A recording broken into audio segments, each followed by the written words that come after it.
So I was playing around and some sort of dialectics of seemingly opposite words started to pop into my mind. And so I thought I would teach to them for a little bit here. And so the title of my talk today is Reflection and Deflection. And Charlotte, I think the general category could be words. So these words can seem like opposites. Um, and by definition, they're opposites. D is sort of the opposite. But in meditation, I think both are necessary and inevitable. Um, we call opposites um, in our book dialectics.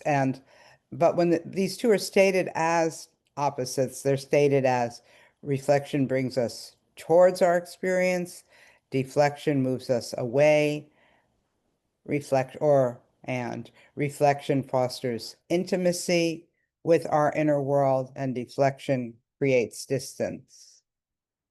But in our book, Reflective Meditation, Cultivating Kindness and Curiosity in the Buddhist Company, we write about dialectics and describe a process as exploring the tension or opposition from two opposing forces, which we believe is what sort of calibrates us to a more middle path. So I went to the dictionary, as I do, to get some definitions of the words, and they both have the same root, flexion, um, and but reflection and mental reflection is when you bend your thoughts back to review past experience or consider ideas deeply. Yeah, isn't this at the core of our meditation practice and at the core of how we develop in our understandings of Dharma. But D, that means in opposition to, and or away or down. And so deflection is about bending away or turning away from. And here's another little thing I found in the dictionary. Deflection in a conversational or psychological context means to shift the focus or blame away from oneself and onto another person or situation. I think we have a really good, many really good examples of what, if we want to see what that looks like, we just have to turn to the news and some of what the current administration is doing. I won't go there in today's talk, though. That's not what we do together. But I did want to mention that because it's really, if we want to see what deflection is, we have an opportunity that way. But in our practice, we use the word reflection. We'll start with reflection. We use it in a particular way that after reflection, we reflect, hopefully, gently, honestly, as best we can, on what happened during our meditation, what happened in our inner world. We might come back and write about a thought, a sensation, an emotion, maybe an absence of some of this, or some way that calm and quiet developed, and hopefully reflecting with a kind curiosity, being able to stay with our experience and learn from it.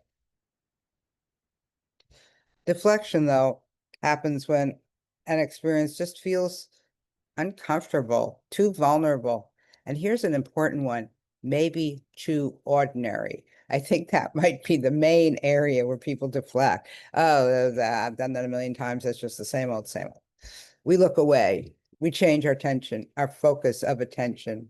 We distract ourselves. We might even start philosophizing or analyzing. And this is kind of an interesting one, but not to deepen understanding, but to move away from it because it can also serve to deepen understanding. And maybe that's partly why we say when you're journaling, we suggest that you put your philosophizing or analyzing in parentheses. And I've always stated is that it helps us see more about how our meditation develops for us rather than, being told how it should develop in more guided meditation. But maybe also because it can function, not necessarily, but it can, to cover over what actually occurred. So the suggestion then is that you first know what happened, first turn towards your experience, and then step back, maybe create some parentheses, maybe find some Buddhist philosophical understandings, because we are all about that. We're not against philosophizing, but it's interesting to see when we're using it that way, because deflection is a natural defense. We all do it. And sometimes it's the best thing to do, the wise thing to do.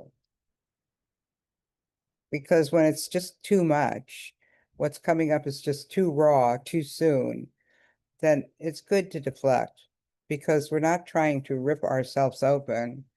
But more, what the suggestion here is to become more attuned to when we're pushing something away, and when the time is right, we're ready to be with it. And of course, this is where that 10 minutes of reflection after the meditation is so valuable, because we can have an opportunity, if conditions are conducive, to look more deeply into that which we might have turned away from in our meditation. And that could happen in that 10 minutes. It also could happen later on. So in other words, if we know we've turned away, we can plant a seed and maybe take a closer look when conditions allow. For an example, so you're in meditation and you suddenly remember a very difficult conversation with someone you care very much about. So maybe you start to feel a knot of anger or hurt. Maybe you feel it in your belly. So, when you reflect, you might stay with that, let the story unfold a little, notice what's there, notice what emotions are there, notice what underlying views are there, notice all kinds of possibilities. Alternatively, again, putting it in the language of opposites, and it's not really that way. But when you deflect, you shift your tension away. And there's so many ways to do this. And of course, many meditation instructions are instructing us to do just this. When you notice a thought, gently turn away and notice your breath or whatever the focus object. It's really saying deflect from that. And of course, skillful awareness to the breath can be very helpful in many ways. And shifting awareness to the breath when painful memories come up might just be the best, just what the doctor ordered, the skillful thing to do when memories are too much for right now. The problem arises when it becomes like the go-to habit. You use this defense a lot or most of the time, because then our meditation practice can serve to numb us to our life. Our deflections hopefully become part of our reflection. We realize, oh, I quickly shifted awareness to the breath right when that painful memory came up. That is a moment of insight. We've caught ourselves gently in the act, hopefully gently, in the act of avoiding something, and we can reflect on that. Or maybe, oh, I quickly shifted awareness to the breath right when that painful memory came up. That was good self-care. I needed a respite and I got it.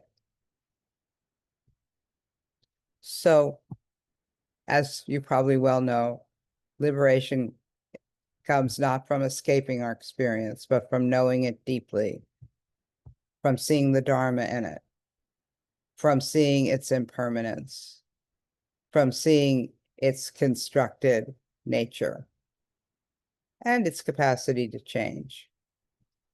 And reflection, I believe, opens that door. Deflection can close it, not necessarily. And the impulse to deflect is worthy of compassion. It's a sign of something tender inside us, something that needs more time, something that might need a gentler gaze. I'll end the talk there, and we'll see what we reflect upon and what we deflect upon in our 30 minutes of meditation.